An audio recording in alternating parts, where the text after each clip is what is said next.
العالمين والعاقبة للمتقين والصلاة والسلام على سيد الأنبياء والمرسلين نبينا محمد وعلى آله وصحبه ومن تبعهم بإحسان إلى يوم الدين لا حول ولا قوة إلا بالله۔ اللہ تعالیٰ نے سورہ نور میں اسلامی آداب ذکر فرمائے۔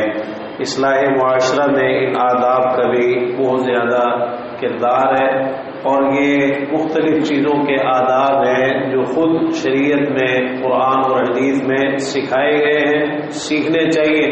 اجازت سے متعلق اللہ تعالیٰ نے احکام ذکر فرمائے کہ اگر تم اپنے گھروں کے سوا کسی گھر میں جاؤ تو پھر اجازت لو اور ان گھر والوں کو سلام کرو، یہ انتہائی ضروری ہے۔ اسی طرح وہ نابالغ بچے اور جو نابالغ بچے ہیں اور تمہارے غلام ہیں، لونڈیاں ہیں، تمہارے ماتحت ہیں، تو وہ تمہارے پاس بغیر اجازت کے داخل ہو سکتے ہیں، لیکن 3 اوقات ایسے ہیں جن میں ان کا اجازت لینا بھی ضروری ہے۔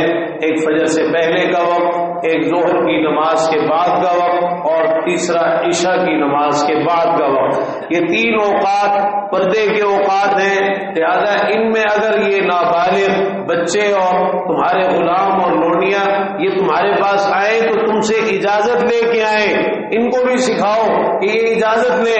باقی اوقات میں اجازت نہ لے، ان کے لیے ضروری نہیں ہے، لیکن ان 3 اوقات میں اجازت لے کے آئے۔ آپ اب اسی سے اندازہ لگا لیجیے کہ تعلیم اور تربیت جو ہے اس کی کتنی اہمیت ہے، اور خاص طور پہ جو نابالغ بچے ہیں ان کو بھی یہ آداب سکھائے گئے ہیں، یہ تعلیم دی گئی ہے۔ اور ہمارے ہاں بالغ بھی ہو جاتے ہیں تو ہم یہی کہتے ہیں جی چھوڑو نہیں چھوڑو، بچے سارا کچھ کرنے دو ان کو۔ وہ بچے نہیں، وہ شیطان بن کے سامنے آتے ہیں جیسے جیسے بڑے ہوتے جاتے ہیں، اور اس میں بہت بڑا کردار ماں باپ کا ہوتا ہے کہ انہوں نے ان کی کوئی تربیت نہیں کی، کوئی آداب ان کو نہیں سکھائے، تو سکھانے چاہیے۔ فرمایا یہ بچے جب بالغ ہو جائیں تو پھر یہ اسی طرح اجازت لیں جس طرح وہ لوگ اجازت لیتے ہیں جو ان سے پہلے تھے، یعنی پھر عام اوقات میں ان 3 اوقات کے علاوہ بھی یہ اجازت لے کے آئے گے۔ جب یہ بالغ ہو جائے تو پھر یہ اجازت لے کے آئے۔ بلوغت ایک ایسی چیز ہے جس کے ساتھ ہی شریعت کے احکام فرض ہو جاتے ہیں۔ بالغ ہونے کے بعد نماز فرض ہو جاتی ہے، روزہ فرض ہو جاتا ہے، اور اسی طرح دیگر جو چیزیں ہیں شریعت کی جو پابندی ہے وہ لازم ہو جاتی ہے۔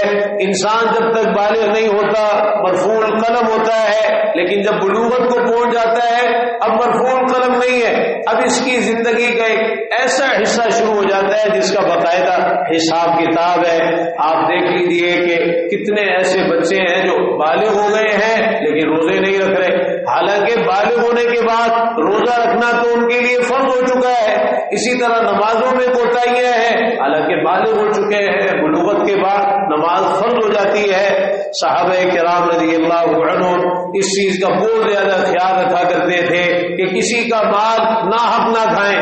اللہ تعالیٰ نے جب یہ آیت نازل فرمائی ایمان والوں آپس میں ایک دوسرے کے مال باطل طریقے سے نہ کھایا کرو، ناحق نہ کھایا کرو، تو وہ اس چیز سے بھی گھبراتے تھے کہ کسی کے گھر سے کھائیں یا کسی کے کھانے میں سے کھائیں۔ اللہ تعالیٰ نے آیت مبارکہ نازل فرما دی کہ اس میں کوئی حرج نہیں ہے، اور خاص طور پہ پہلے معذوروں کا ذکر کیا، اندھے پر، لنگڑے پر اور بیمار پر کوئی حرج نہیں ہے، نہ ہی تمہارے اوپر کوئی حرج ہے کہ اپنے گھروں سے کھا لو، یا اپنے باپ آبا و اجداد کے گھروں سے کھا لو، یا اپنی ماؤں کے گھروں سے، یا بھائیوں بہنوں خالاؤں ماموں چچوں اور پھوپھیوں کے گھروں سے کھا لو، کوئی حرج نہیں ہے۔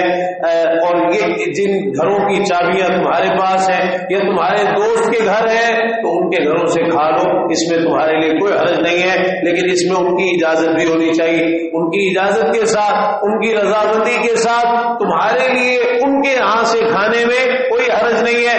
اسی طرح اس چیز میں بھی افراط اور تفریط کا شکار تھے زمانے جاہلیت میں۔ کچھ تو ایسے تھے جو بالکل ہی الگ کھاتے تھے، اور کچھ ایسے تھے کہ جو کسی کا انتظار کرتے رہتے تھے کہ ہم نے اکیلے کچھ نہیں کھانا، جب کوئی آئے گا تو پھر اس کو ساتھ ملا کر پھر کھائیں گے، اگر کوئی نہ آتا تو اکیلے کچھ نہ کھاتے۔ اللہ تعالیٰ نے فرمایا اس میں کوئی حرج نہیں ہے، اکٹھے کھا لو یا الگ الگ کھا لو. اگر کوئی اجتماعیت کا موقع آیا ہے اکٹھے کھا لو, اس سے برکت ہوتی ہے. رسول اللہ صلی اللہ علیہ وسلم سے کہا گیا کہ ہم کھانا کھاتے لیکن پیٹ نہیں بھرتا. فرمایا ہو سکتا ہے تم الگ الگ کھاتے ہو؟ تو کہنے لگے کہ ہاں. فرمایا اپنے کھانے پر اکٹھے بیٹھا کرو, اللہ کا نام لے کے کھایا کرو, اس میں تمہارے لیے برکت ڈال دی جائے گی. تو یہ اکٹھے کھانا ہے. اور اگر کبھی یہ موقع آ جائے کہ الگ الگ کھانا پڑ جائے تو پھر یہ لازم نہیں ہے کہ کسی کا انسان انتظار کرے اور بھوکا رہے. نہیں, وہ اکیلا بھی کھا سکتا ہے, الگ الگ بھی کھا سکتا ہے. فرمایا اپنے گھروں میں جاؤ تو پھر سلام کیا کرو اپنے آپ پر. اللہ کی طرف سے پاکیزہ تحفہ ہے, بڑا بابرکت اور بڑا ہی عمدہ یہ سلام واقعتاً اللہ تعالیٰ کا ایک عظیم تحفہ ہے. آپس میں ایک دوسرے سے ملاقات کے وقت سلام کرنا اس کی بھی بڑی تلقین ہے. خاص طور پر گھر کے اندر داخل ہوتے وقت سلام کرنا. اور الفاظ دیکھیے, اللہ تعالیٰ فرما رہا ہے فَسَلِّمُوا عَلَىٰ أَنفُسِكُمْ, اپنے آپ پر سلام کرو. یعنی تمہارے گھر والے, تمہارے آل و عیال, وہ تمہارا اپنا آپ ہی ہے. سلام کرو گے اس کے فائدے تمہیں حاصل ہوں گے, اس کی برکتیں تمہیں حاصل ہوں گی. اور بعض علماء نے یہ بھی لکھا ہے, بعض آثار میں بھی یہ چیز بیان ہوئی ہے کہ اگر انسان گھر میں داخل ہو, ایک تو ہے کہ گھر کے اندر کوئی موجود ہے تو سلام کرنا ہے, لیکن اگر کوئی موجود نہ ہو, گھر خالی ہو, پھر بھی سلام کرے. اور پھر اس طرح سلام کرے السلام علینا وعلی عباد اللہ الصالحین. تو اگر کوئی بغیر سلام کے گھر میں داخل ہو جائے, رسول اللہ صلی اللہ علیہ وسلم کے پاس ایک شخص آیا اور اس نے آ کے اجازت مانگی, سلام نہیں کیا. آپ نے فرمایا کہ جاؤ, واپس جاؤ اور جا کے کہو السلام علیکم ادخل, پہلے سلام کرو اور پھر اجازت دو. بعض روایات میں ہے کہ جو سلام کر کے نہ آئے اس کو واپس لوٹا دو جب تک کہ وہ سلام کر کے, یعنی جب تک وہ سلام کر کے آئے, یعنی اس کو چاہیے کہ وہ سلام کر کے آئے. اگر سلام نہیں کیا تو پھر اس کو واپس لوٹا دو. اللہ تعالیٰ نے منافقین کا ذکر کیا کہ چوری چھپے آپ کی مجلس سے کھسک جاتے ہیں اور جان چھڑاتے ہیں کہ ہمیں کسی کوئی عمل نہ کرنا پڑ جائے, کوئی کام ہمارے دل میں نہ لگ جائے. فرمایا وہ لوگ ڈر جائیں جو آپ کے حکم کی مخالفت کرتے ہیں کہ کہیں ان کو کوئی فتنہ نہ پہنچے یا دردناک عذاب کا سامنا نہ کرنا پڑ جائے. اگرچہ اس کا پس منظر خاص ہے کہ منافقین کا ذکر ہوا اور فرمایا گیا کہ رسول کے بلانے کو اس طرح نہ بناؤ جس طرح تم آپس میں ایک دوسرے کو بلاتے ہو, تو وہاں اس کا ذکر ہوا. لیکن یہ آیت مبارکہ عام ہے, ہر وہ شخص جو کسی بھی مسئلے میں رسول اللہ صلی اللہ علیہ وسلم کے طریقے کی مخالفت کرتا ہے, آپ کی سنت کی مخالفت کرتا ہے, اور یہ مخالفت دو طریقوں سے ہوتی ہے. ایک یہ کہ جو آپ نے کہا اس کو نہ کیا جائے, یا جس سے روکا اس سے نہ روکا جائے, یہ بھی مخالفت. ایک یہ کہ جو کام آپ نے نہیں کیا, آپ سے ثابت ہی نہیں ہے, یہ بھی مخالفت, اس کو بدعت کہتے ہیں, اور یہ بھی بڑی خطرناک مخالفت ہے. امام مالک رحمہ اللہ کا وہ واقعہ ہر وقت تازہ رکھنا چاہیے کہ جب ایک شخص نے ان سے کہا کہ میں احرام کہاں سے باندھوں, کہنے لگے ذوالحلیفہ سے باندھو. مدینہ والوں کی میقات وہ ہے جہاں سے اللہ کے رسول صلی اللہ علیہ وسلم نے احرام باندھا ہے. وہ کہنے لگا نہیں, میں چاہتا ہوں روضہ رسول سے احرام باندھوں, جہاں آپ کی قبر مبارک ہے وہاں سے احرام باندھوں. امام مالک رحمہ اللہ کہنے لگے لا تفعل انی اخشى علیک الفتنہ, یہ کام نہ کرنا, مجھے تم پر فتنے کا ڈر ہے. کہنے لگا کہ اس میں فتنے والی کون سی بات ہے, چند میل کا ہی تو اضافہ کیا ہے. کہنے لگے اس سے بڑا فتنہ اور کیا ہے. وَأَيُّ فِتْنَةٍ أَعْظَمُ مِنْ أَن تَرَى أَنَّكَ سَبَقْتَ إِلَى فَضِيلَةٍ قَصُرَ عَنْهَا رَسُولُ اللَّهِ صلی اللہ علیہ وسلم. اس سے بڑا فتنہ کیا ہے کہ تم یہ سمجھو کہ تم ایک ایسی فضیلت کو حاصل کرنا چاہ رہے ہو جس سے اللہ کے رسول صلی اللہ علیہ وسلم محروم رہے, آپ اس کو حاصل نہ کر سکے. اگر یہاں سے احرام باندھنا زیادہ فضیلت کا باعث ہوتا تو پھر آپ احرام باندھتے, آپ کے صحابہ باندھتے, آپ خود اس چیز کی تعلیم دیتے, اور پھر اسی آیت مبارکہ کی تلاوت کرتے ہیں فَلْيَحْذَرِ الَّذِينَ يُخَالِفُونَ عَنْ أَمْرِهِ أَن تُصِيبَهُمْ فِتْنَةٌ أَوْ يُصِيبَهُمْ عَذَابٌ أَلِيمٌ. یہ دنیا میں جو طرح طرح کے عذاب آتے ہیں یہ مخالفت کے نتیجے میں یہ فتنہ ہے. آخرت میں جو عذاب ہوگا سنت کی مخالفت کی وجہ سے وہ عذاب علیم ہے. تو یہ بڑا خطرناک ایک معاملہ ہے, اور بہت سارے مسلمان اس معاملے میں کوتاہی کا شکار ہے. وَجُعِلَ الذِّلَّةُ وَالصَّغَارُ عَلَى مَنْ خَالَفَ أَمْرِي، ذلت اور رسوائی اس انسان کے مقدر کر دی گئی جو میرے حکم کی مخالفت کرے گا.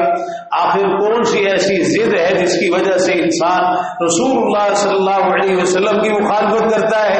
حالانکہ پتہ چل گیا آپ کی حدیث یہ ہے، آپ کا فرمان یہ ہے، آپ کا نماز کا طریقہ یہ ہے، آپ کی عبادت کا طریقہ یہ ہے، لیکن پھر بھی مخالفت. تو آگے چل کے اللہ تعالی نے فرمایا ہے ظالم اس روز اپنے ہاتھوں کو چبائے گا، نوچے گا، اپنے دانتوں سے کاٹ کاٹ کر کھائے گا، کہے گا کاش میں نے رسول کا رستہ اختیار کیا ہوتا، ہائے میری بربادی، کاش میں نے فلاں کو اپنا دوست نہ بنایا ہوتا. یہ بری صحبت جو ہے یہ بھی انسان کو حق سے دور رکھنے میں بڑا کردار ادا کرتی ہے، اس کے بڑے نقصانات ہیں. اسی لیے فرمایا الرجل علی دین خلیلہ، آدمی اپنے دوست کے دین پہ ہوتا ہے. فَلْيَنْظُرْ أَحَدُكُمْ مَن يُخَالِلُ، اسے دیکھنا چاہیے کہ اس کی دوستی کن کے ساتھ، کون سے لوگ ہیں جن کے ساتھ اس کا اٹھنا بیٹھنا ہے، اس کی دوستی ہے. تو یہ رسول اللہ صلی اللہ علیہ وسلم کی مخالفت کا ایک بڑا خطرناک نتیجہ ہے جو اللہ تعالیٰ نے ذکر فرمایا. آپ پر مشرکین نے طرح طرح کے اعتراضات کیے. ایک اعتراض یہ بھی تھا کہ یہ کیسا رسول ہے جو ہماری طرح کھاتا پیتا ہے، بازاروں میں بھی چلتا پھرتا ہے، کوئی فرشتہ اس کے ساتھ ہونا چاہیے تھا جو اس کے ساتھ ساتھ ڈرانے والا ہوتا، کوئی خزانہ اس کو ملتا، یا کوئی بہت بڑا باغ اس کا ہونا چاہیے تھا جس میں سے یہ کھاتا. اللہ تعالیٰ نے جواب دیا کہ یہ جو اعتراض کر رہے ہیں، اگر اللہ تعالیٰ چاہتا آپ کے لیے باغات جاری کر دیتا جن کے نیچے سے نہریں جاری ہوتی اور بڑے عظیم الشان محلات آپ کے لیے بنا دیتا. لیکن یہ تو سب دنیا کی چیزیں ہیں، آپ نے دنیا کو ٹھکرا دیا. کئی مواقع پر آپ کو یہ پیشکشیں ہوئی، اور یہ بات معلوم ہونی چاہیے کہ رسول اللہ صلی اللہ علیہ وسلم کا جو فقر تھا اختیاری تھا، یعنی آپ نے خود اس فقر کو اختیار کیا تھا اور اپنے لیے اس کو پسند کیا تھا. اللہم احینی مسکینا وامیتنی مسکینا واحشرنی فی زمرۃ المساکین. آپ نے دنیا سے بالکل محبت نہیں کی اور نہ اس دنیا کو اپنے ہاں کوئی جگہ دی. ایک نرم گدے ہی تیار کرنے کا کہا گیا نا، تو آپ نے کیا فرمایا؟ مالی ولی دنیا، میرا دنیا سے کیا تعلق؟ ما انا فی الدنیا الا کراکب استظل تحت الشجرۃ ثم راح وترکها. میں تو دنیا میں اس مسافر کی طرح ہوں جو کچھ دیر درخت کے سائے میں آرام کے لیے بیٹھتا ہے اور پھر اس کو چھوڑ کے آگے چل پڑتا ہے. سیدنا عمر رضی اللہ عنہ آپ کے گھر میں تشریف لائے تو صرف چند چیزیں نظر آئی تو رونا شروع کر دیا. پوچھا ما یبکی کا ابن الخطاب، خطاب کے بیٹے کیوں رو رہے ہو؟ اور فی شک انت ابن الخطاب، کیا تم شک میں مبتلا ہو؟ کہنے لگے اللہ کے رسول صلی اللہ علیہ وسلم وہ قیصر و کسریٰ حالانکہ کافر ہے لیکن اتنی عیش و عشرت، اتنا ساز و سامان، اتنی دنیاوی راحتیں آسائشیں ان کے پاس. آپ اللہ کے نبی ہیں، اللہ کے رسول ہیں، اور گھر کے اندر جو ضرورت کا سامان ہے وہ بھی موجود نہیں ہے. آپ نے فرمایا کہ اما ترضى ان يكون له في الدنيا ولنا في الاخرة. عمر کیا تم راضی نہیں ہو کہ ان کے لیے دنیا میں ہو اور ہمارے لیے آخرت میں ہو؟ ہمارے لیے بھی یہ عیش ہے لیکن وہ آخرت میں ہے. تو اللہ تعالیٰ نے فرمایا ہے کہ یہ کس طرح آپ کے متعلق یہ اعتراض کر رہے ہیں، اور پھر ہم نے جتنے بھی رسول آپ سے پہلے بھیجے ہیں وہ بازاروں میں بھی چلتے تھے، یعنی اپنی ضرورت کے لیے، اپنے کام کاج کے لیے، کاروبار بھی کرتے تھے، تجارت بھی کرتے تھے اور کھانا بھی کھایا کرتے تھے. بشری ضروریات ان کو بھی لاحق ہوا کرتی تھی، اگرچہ جو انسان ہے ان میں ان کا مقام اور مرتبہ انتہائی بلند ہوا کرتا تھا. اللہ تعالیٰ نے عباد الرحمان کے کچھ اوصاف ذکر فرمائے ہیں. یہ رحمان ویسے تو ساری اللہ کے بندے ہیں لیکن یہ اللہ کے خاص بندے ہیں اور ان اوصاف کو اختیار کرنا چاہیے تاکہ اللہ کے ان بندوں میں شمار ہو جائے جو اللہ تعالیٰ کو پسند ہے. فرمایا رحمان کے بندے وہ ہیں جو زمین پر بڑی آہستگی کے ساتھ اور بڑے وقار سے چلتے ہیں. جب جاہل ان کو مخاطب کرتے ہیں تو یہ کہتے ہیں کہ سلام. ایسا ہوتا ہے کہ انسان کو جاہلوں سے واسطہ پڑ جاتا ہے. من لا يعرف نفسه لا يعرف غیرہ، جو اپنی قدر و قیمت نہیں پہچانتا وہ کسی دوسرے کی کیا قدر و قیمت پہچانے گا. تو اگر ایسے جاہلوں سے کبھی زندگی میں واسطہ پڑ جائے تو ان کو سلام کہہ کے ایک طرف ہو جانا چاہیے، ان کے ساتھ بحث نہیں کرنی چاہیے، ان کے ساتھ جھگڑنا نہیں چاہیے، ان کی باتوں کا جواب نہیں دینا چاہیے، کنارہ کشی اختیار کر لینی چاہیے۔ فرمایا کہ وہ لوگ جو راتوں کو اپنے رب کے لیے سجدے کرتے ہوئے اور قیام کرتے ہوئے بسر کر دیتے ہیں، وہ لوگ جو کہتے ہیں اے ہمارے پروردگار، یعنی ایک طرف اتنی عبادتیں ہیں اور دوسری طرف ڈر بھی ہے، اللہ تعالیٰ سے دعا کرتے ہیں ربنا اصرف عنا عذاب جہنم، اے ہمارے رب ہم سے جہنم کے عذاب کو پھیر دے، بلا شبہ اس کا عذاب سمٹ جانے والا ہے، بے شک وہ بہت برا ٹھکانہ اور بہت بری رہنے کی جگہ ہے۔ فرمایا جب خرچ کرتے ہیں تو فضول خرچی نہیں کرتے اور نہ ہی تنگی کرتے ہیں، بخل اور کنجوسی سے کام لیتے ہیں، بلکہ ان کا خرچ درمیان جو ہوتا ہے اعتدال کے ساتھ ہوتا ہے، اللہ کے سوا کسی اور کو نہیں پکارتے، جس جان کے قتل کرنے کو اللہ نے حرام کیا ہے اسے ناحق قتل نہیں کرتے، بدکاری نہیں کرتے۔ فرمایا کہ جو توبہ کرے، ایمان لے آئے، نیک عمل کر لے، اللہ تعالیٰ ان کی برائیوں کو نیکیوں میں تبدیل فرما دے گا۔ اس کی رحمت اتنی وسیع ہے، اگر انسان صدقے دل سے توبہ کر لے وہ نہ صرف معاف کرتا ہے بلکہ جو برائی ہے ان کو بھی نیکیاں بنا دیتا ہے۔ رسول اللہ صلی اللہ علیہ وسلم نے فرمایا قیامت کے دن کچھ لوگ تمنا کریں گے کاش انہوں نے بہت زیادہ گناہ کیے ہوتے۔ صحابہ بڑے حیران ہوئے کہ یہ کون لوگ ہیں؟ فرمایا یہ وہ لوگ ہیں الذین بدل اللہ سیئاتہم حسنات، جن کی برائیوں کو اللہ تعالیٰ نیکیوں میں تبدیل فرما دے گا۔ تو پھر خواہش کریں گے کاش اور گناہ کر لیے ہوتے تو وہ گناہ بھی ہمارے نیکیاں بن جاتے۔ تو بڑی توبہ کی ترغیب ہے کہ انسان اللہ کی طرف آ جائے، اپنے گناہوں کی معافی مانگ لے، جتنے مرضی گناہ ہیں اللہ تعالیٰ معاف کر دے گا۔ فرمایا جھوٹی گواہی نہیں دیتے اور کسی لغو چیز سے جب ان کا گزر ہوتا ہے بڑے عزت احترام کے ساتھ وہاں سے گزر جاتے ہیں۔ جب انہیں ان کے رب کی آیات کے ذریعے سے نصیحت کی جاتی ہے تو اندھے بہرے بن کر ان پر نہیں گرتے کہ کوئی اثر ہی نہ ہو، ادھر سے سنا اور ادھر سے باہر نکال دیے، سننا نہ سننا برابر، وہی کے وہی ہے، ٹس سے مس نہیں ہوئے اور کوئی ان کے اندر تبدیلی نہیں آئی، ایسا نہیں ہوتا۔ بلکہ جب ان کو اللہ کی آیات کے ذریعے نصیحت کی جاتی ہے تو فوراً اثر کو قبول کرتے ہیں، ان کا ایمان بڑھتا ہے، ان کے دل دہل جاتے ہیں، جو کہا جاتا ہے اس پر عمل کرتے ہیں۔ وہ لوگ جو کہتے ہیں ہمارے پروردگار ہمارے لیے ہماری بیویوں اور اولادوں میں سے آنکھوں کی ٹھنڈک عطا فرما دے اور ہمیں متقیوں کا امام بنا دے، یعنی پرہیزگار لوگ جو تجھ سے ڈرنے والے ہمیں ان کا امام بنا دے، یعنی دین پر چلا دے، ایسا چلا دے کہ جو تجھ سے ڈرنے والے وہ ہر خیر کے کام میں ہماری ابتدا کریں، ہمارے پیچھے پیچھے آئے۔ تو اس دعا کے اندر بڑی حکمت ہے، وَاجْعَلْنَا لِلْمُتَّقِينَ إِمَامًا، یا اللہ متقیوں کا امام بنا دے، فاسقوں کا نہیں، فاجروں کا نہیں، منافقوں کا نہیں، بلکہ متقیوں کا امام بنا دے، جن کے دل میں صحیح معنی میں اللہ کا ڈر اور خوف ہے ان کا امام بنا دے۔ لوگوں کی اکثریت کو جمع کرنا یہ مطلب اور مقصد نہیں ہے اور نہ یہ اصل غرض و غایت ہے، نہ اس کا کوئی فائدہ ہے اور نہ ایسی جھوٹی عزت انسان کو اپنی بنانی چاہیے، بلکہ اللہ سے ہمیشہ صدق دل کے ساتھ اخلاص کا سوال کرنا چاہیے۔ اور یہ دعا وَاجْعَلْنَا لِلْمُتَّقِينَ إِمَامًا، یا اللہ جو متقی لوگ ہیں چاہے تھوڑے ہی کیوں نہ ہو ہمیں ان کا امام بنا دے۔ فرمایا یہی لوگ ہیں جن کے لیے بالا خانے ہیں، ان کی وجہ سے جو انہوں نے صبر کیا۔ صبر کی بڑی ضرورت ہے، ان سارے اوصاف پر عمل کرنے کے لیے صبر چاہیے۔ فرمایا انہیں وہاں سلام اور دعا کا تحفہ پیش کیا جائے گا، ہمیشہ ہمیشہ وہاں رہیں گے۔ کتنا اچھا ٹھکانہ اور کتنی اچھی رہنے کی جگہ ہے۔ آپ کہیے اگر تمہاری دعائیں نہ ہو تو میرا پروردگار تمہاری کوئی پرواہ نہ کرے، اگر یہ تمہاری عبادتیں نہ ہو، تمہارا اللہ کو پکارنا نہ ہو تو اللہ کو بھی تمہاری کوئی پرواہ نہیں۔ ہم اللہ کی عبادت کے محتاج ہیں، اللہ تعالیٰ ہماری عبادتوں کا ہرگز محتاج نہیں۔ یہ باتیں اگر انسان سوچے تو خود بخود سیدھا ہو جاتا ہے اور اس کی اصلاح ہو جاتی ہے اور پھر وہ اللہ کی عبادت بھی کرتا ہے پورے ذوق اور شوق کے ساتھ کہ یہ جو عبادتیں ہیں یہ اپنے فائدے کے لیے ہے، دنیا میں بھی ان کا فائدہ ہے اور اصل فائدہ ان عبادتوں کا، ان دعاؤں کا، اللہ کو یاد کرنے کا، نیک کام کرنے کا وہ مرنے کے بعد قبر میں ہے، وہاں یہ عمل ہی کام آئیں گے، اور کیا چیز کام آئیں گی۔ قیامت کے دن بھی انسان کے نیک اعمال، یہ نیک اعمال انسان کے ساتھ ساتھ ہوں گے، حتیٰ کہ بعض اعمال انسان کے لیے جو ہے وہ سایہ کریں گے، جیسے آپ نے صدقے کا ذکر کیا ہے کہ مومن کا سایہ جو ہے قیامت کے دن اس کا صدقہ ہوگا، تو یہ اعمال ہی انسان کے کام آئیں گے۔ سورہ قصص میں، سورہ شعراء میں اللہ تعالیٰ نے انبیاء علیہ السلام کے واقعات ذکر فرمائے۔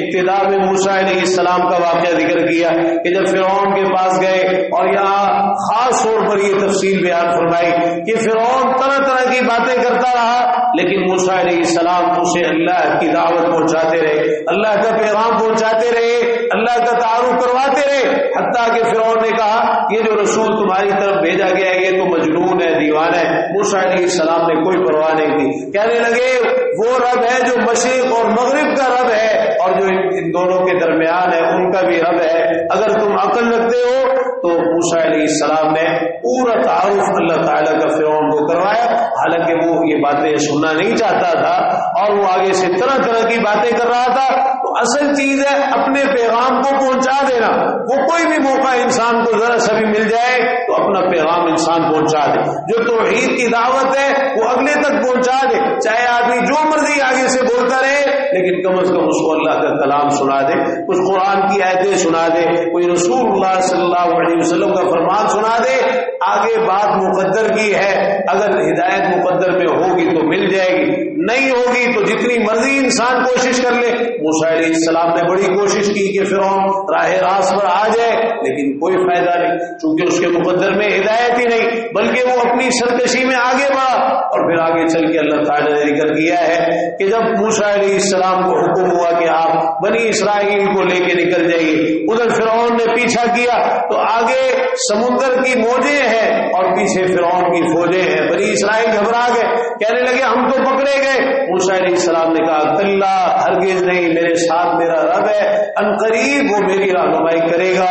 اللہ پر توکل، اللہ پہ بھروسہ، اللہ کے ساتھ حسن ظن، یہ چیز مشکلات میں سب سے زیادہ کام آنے والی۔ اور اللہ کے ساتھ ایسا تعلق، ابراہیم علیہ السلام کہہ رہے میرا پروردگار وہ ہے جس نے مجھے پیدا کیا، وہی میری رہنمائی کرتا ہے، مجھے ہدایت دیتا ہے، وہی مجھے کھلاتا ہے، وہی مجھے پلاتا ہے، میں بیمار ہوتا ہوں تو وہی مجھے شفا عطا کرتا ہے، وہی ہے جو مجھے فوت کرے گا اور پھر مجھے دوبارہ زندہ کرے گا، اسی سے مجھے امید ہے کہ وہ قیامت کے دن میری خطاؤں کو معاف کر دے گا۔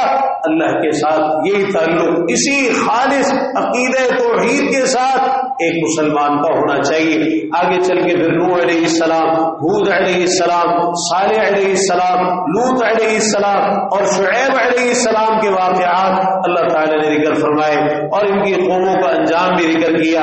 آخر میں کفار اور مشرکین مکہ کو ڈرایا اور یہ کہا کہ یہ جو کہتے ہیں کہ یہ جو کلام ہے یہ آپ کے پاس شیاطین لے کے آتے ہیں، فرمایا آپ ان کو کہیے ہم بتائیں شیاطین کن پہ اترتے ہیں؟ ہر جھوٹ بولنے والے بہت زیادہ گناہگار پر اترتے ہیں، آپ کا بھلا شیاطین کے ساتھ کیا تعلق؟ اور اگر یہ شعر و شاعری کہتے ہیں تو شعراء ان کی پیروی تو گمراہ لوگ کرتے ہیں، یہ آپ نے دیکھا نہیں کہ وہ ہر وادی میں بھٹکتے پھرتے ہیں، یہ شعراء وہ باتیں کہتے ہیں جو کرتے نہیں۔ ہاں، جو ان شعراء میں ایمان والے، نیک عمل کرنے والے، بہت زیادہ اللہ کو یاد کرنے والے، ان کا معاملہ الگ ہے۔ آگے چل کے سورہ نمبر ہے اور اس میں بطور خاص سلیمان علیہ السلام کا واقعہ بیان ہوا اور چونٹی کا بھی ذکر ہوا کہ وہ جو چونٹی نے کہا تھا، دیکھیے چونٹی بھی جانتی ہے کہ سلیمان علیہ السلام غیب کا علم نہیں جانتے، ایک چونٹی کا بھی یہ عقیدہ ہے، وہ اپنی ساتھیوں سے کہہ رہی ہے کہ بلوں میں داخل ہو جاؤ، ایسا نہ ہو کہ سلیمان اور اس کے لشکر تمہیں اپنے پیروں تلے رون دیں اور ان کو پتہ بھی نہ چلے۔ تو چوٹی کا بھی عقیدہ ہے کہ سلیمان علیہ السلام غیب کا علم نہیں جانتے، حالانکہ ان کو وہ بادشاہت ملی تھی، اس جیسی بادشاہت اللہ نے کسی کو بھی عطا نہیں فرمائی، لیکن جو اللہ کی صفات ہے وہ اللہ کے لیے خاص ہے، کوئی بھی ان میں اللہ کے ساتھ شریک نہیں ہو سکتا ہے۔